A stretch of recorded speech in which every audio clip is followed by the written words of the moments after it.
Warm welcome to our first video. We are here in Skandiamäklarna Costa del Sol. Today I have my colleague Viktor. Thank you for having me. Thank you for joining me. We will talk today about the 100% tax that Pedro Sanchez says that we will put on non-EU members for buying properties here in Spain. Let me ask you, what were your first thoughts when you heard that? Were you the person that said that panicked, or were you the person that okay, this will never happen? I think a little bit of both. The first time I read it, it was like, oh my God. Yeah. What is this going to be as a result? Because I work in the real estate business. A lot of our clients are non-EU members. So it's very important that we are up in line with the new news. So I was a bit afraid first. I remember that I called you and asked, okay, could this be true? What's the next step? How should we present this to clients? What's the solution? What did I say? It was very clear that you were very calm. You said that this is nothing that has been confirmed or yet implemented on anything that we know of 100%. So at that moment, just take a breath and then just wait for the real news to come and confirmation what's actually going to be implemented on. Because a few days later, they said that it's not 100% on the property price. No. Which we thought from the beginning. It's actually, they said that, okay, they are almost threatening that we will raise the existing taxes by 100%. Yeah. And why? It's super important that we go over it because there are a few reasons why we have come to this situation. We are 600,000 short of houses in Spain at the moment. So of course it's going to be a hot topic. But what's the problem? So the problem is that the housing shortage. That's why we have a hot topic of it. Because the prices are increasing too much. Yeah, prices are increasing on the properties. Rental prices are going up, which makes it harder for the local people to keep up with the market. And there we are today. And this is election year. Exactly. So even more important to bring it up, and that's why it's even a more hot topic than it was before. Yeah. Because it's been a hot topic a while, but without hitting the headlines as it did after Pedro Sanchez went out and said it publicly, that this is one of the solutions. But if we go into some of the reasons why we have come to this position that we are now, I think it's very important to explain to everyone at home, for example, that hasn't bought a property here in Spain yet, or haven't even really started thinking about it yet, but maybe have a dream of it. Or, yeah, exactly, or thinking about it, but now with this are uncertain about what will actually happen. Even better, exactly, even better.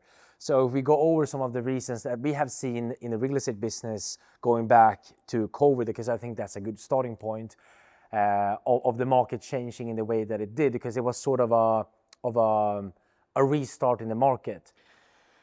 Yeah, exactly, absolutely, a restart in the market and a shift in the market, because I've been here 10 years. Yeah. And I've seen, I moved here 2014. I wasn't here during the financial crisis, for example, but everybody told me that in Marbella, in Costa del Sol, we are more resilient towards like crashes and stuff like that. And I saw that, or we saw that during the pandemic, especially because, you know, I was at home. I didn't know if the world would exist like in 1 year. Yeah. But quite quickly we saw that, okay, it's under control. But we saw the property market here booming like crazy. Yeah. You know, properties for over 4, 5, 6 million euros went like this. Yeah. And I agree with you, a clean and very clear change in the market. And as you say, it was a sort of a 0 point after COVID. We didn't really know how it's going to be affecting the market. But as you say, it felt like the clients got a new taste of, okay, I don't want to be where I am today. I want something new, something fresh. I want to have life quality. Life quality. Yeah. That we talked about this before, Yeah. that one of the big reasons of today's market is, and our demand here, is that life quality has become so much more important 100%. for everyone 100%. after COVID. Yeah, exactly. And the COVID pandemic opened up so many doors for the general work environment, We went from working physically in the offices where you worked, and after COVID, we opened the door working remotely. Yeah. And that was a huge change for us as well. People started to understand that I don't need to sit in an apartment in Sweden where it's dark 8 months of the year. I can sit in Spain and do exactly what I'm doing now, but I have sun 320 days a year. Yeah. I mean, it's an easy choice, at least for me and for all of our clients, to change their way of living. Yeah. 10 years ago, when I moved to Spain, I was 23. Yeah. The clients were they were retired. They bought holiday homes. They were 65 years plus.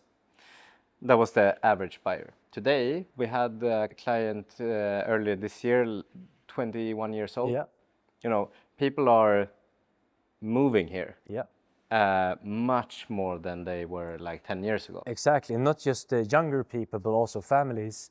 I mean, the school system here in Costa del Sol and in Spain in general, but by knowledge speaking about Costa del Sol, the majority of schools and opportunities here are huge. Yeah. So many more families decided to let's give our family a bit more of an international life. Yeah. And that's, in my opinion, a very good option to do. Other than that, we talk a lot about the rental market in general. We talk about that's a huge importance in the conversation when we're talking about the higher prices and the problem with shortage of houses, is that the rental prices have also gone up. And this is of different reasons, but what we can see here as an agent is that we talk a lot about this with clients, is the possibility to be here for free. And that's... What is that? I mean, let's say that you buy a property here in Spain, you buy an apartment, you're going to use it 3 months a year, very common time frame, and the rest of the year before it's been more or less empty. Okay, after COVID again, the tourism in Spain has been booming. We had last year 88.6 million tourists coming into Spain, which is huge, one of the most countries in the world with tourism, which is a big state. So more tourists than people living here. Exactly, which is insane. Double. Double, which is insane. And also cool. This also opened up new doors for people that wanted an investment, a clear investment. Yeah. They bought properties, and that's, partly a problem for shortage of long-term rentals. The short-term rental market was so strong. I mean, prices with a huge return of investment for buyers that wanted to finance their housing purchase here in Spain. And now we see that less people do long-term rentals, more people do short-term rentals. Yeah. And the long-term rentals try to catch up with the income of the short-term rentals, so the prices have gone up. Yeah. A lot. Yeah. But that would be fun to cover in another video, like what's the difference between the short-term rental and the long-term rental in terms of income. Great idea. But talking about, we last week we got the last numbers from Registradores, which is the Association of Property Registrars here in Spain. Yeah. And we saw that from January 24 to January 25, increase in transactions like 8.8% in all of Spain, and here in Malaga 9.3%, and average price increase was 5%. So that's a bit about the demand. Yeah. And we see the supply. A lot of people are renting out their properties. We don't see as many people selling their properties as they were 10 years ago. Exactly. So the problem is then it's supply and demand, like always. Yeah. Then we want to tax the where it is to tax the non-EU members. You know, it's a lot of people to tax, but especially the non-EU members, and that's especially UK. Yeah. It's very clear, and I think that's like 80% UK of non-EU members. Exactly. More or less. Yeah, more or less. Yeah. Yeah. So again, I think it's exactly like you say. If you put the numbers towards the reasons, it's very clear what we are today and where we are going as well. Yeah. So I think it's great to have actually numbers to showcase. The reasons are very very truthful, and it's facts on those, which is nice. So what do they want to achieve?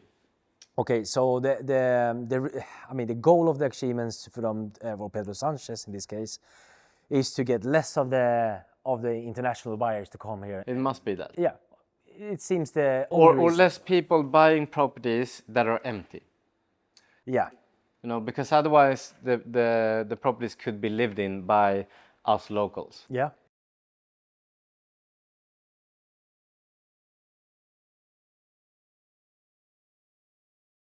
So we are talking about 4 different taxes at the moment. Let's just number them up and then we can explain them as we go. If we start with the property tax, which is a tax when you own a property here in Spain. EB. EB, exactly. Yeah, EB and property tax, correct. If we look at the exact, more or less, the estimated amount we're talking about, ranging from 500 up to 1,000, depending on the property you own. Yeah, exactly. Like a small apartment could be like 500 euros, 5, 6, 700. And then talking about big houses could be 700 to a couple of thousand. Yeah, exactly. Depending on where you are and the size of it. Yeah. And this is yearly we're talking about. Yes. So it's not monthly, it's yearly. Yeah. Yeah. The next tax we have is non-resident tax. And this is also, we are talking about small numbers here. A couple of hundreds. A couple of hundreds a year. So nothing major. We go to the next one, and that's ITP. That's the big one. That's the big one, and that's where many people went from property value to ITP. That was at least what I did, was going from, I thought there was property value to ITP. Yeah. ITP, for those who doesn't know what it is. It's a transfer tax. It's a transfer tax when you buy a property here in Spain, a resale property. So all the properties that we showcase and that you see online, all of them comes with plus ITP tax. Exactly. And then specify again, only resale properties. Yeah. And then we come to the next tax. And how much is that? 7% today.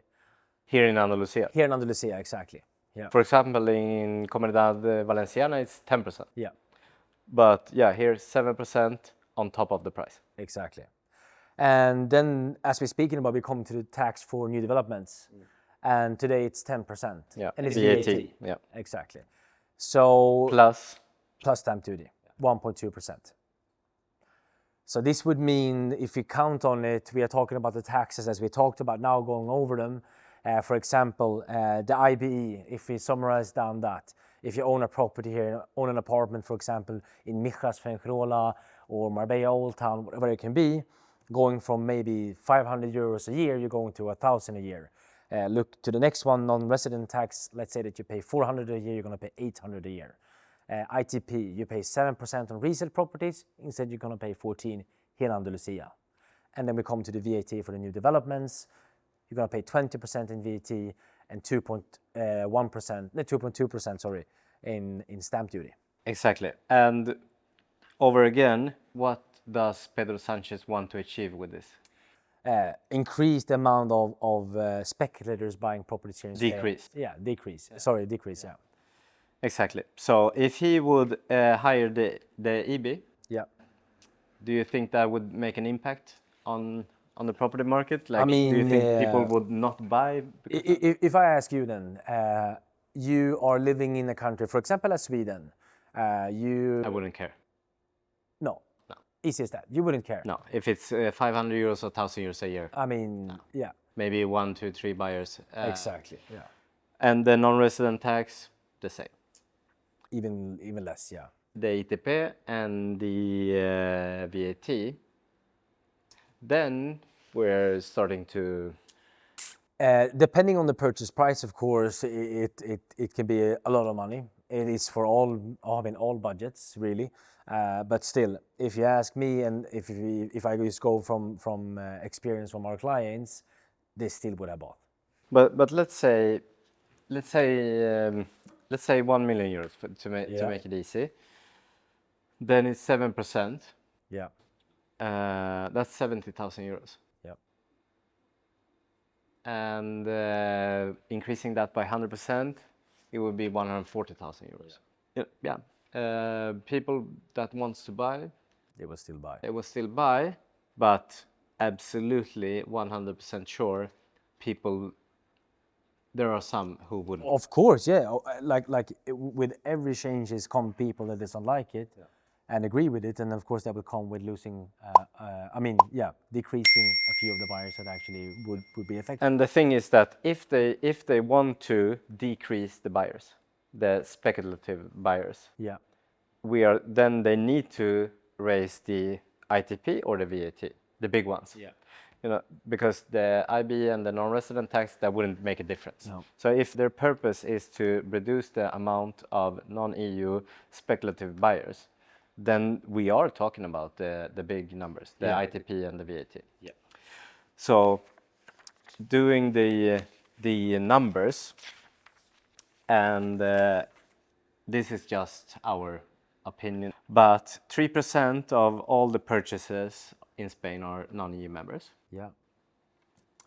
So if we would speculate that 50% of the non-EU buyers are speculative and the rest are like residents, Yeah. that they live here. Yeah. So then they want to get rid of the 50% that are not living. Yeah. Speculative buyers. Yeah. Yeah. Meaning that 1.5% of the total transactions in Spain are non-EU speculative buyers. Yeah. That is 9,000 purchases per year. So let's say of those 9,000, half of them wouldn't buy because the taxes are increasing by 100%. Yeah. I would think that's a high Estimation. Yeah. Exactly. Yeah. But let's say that.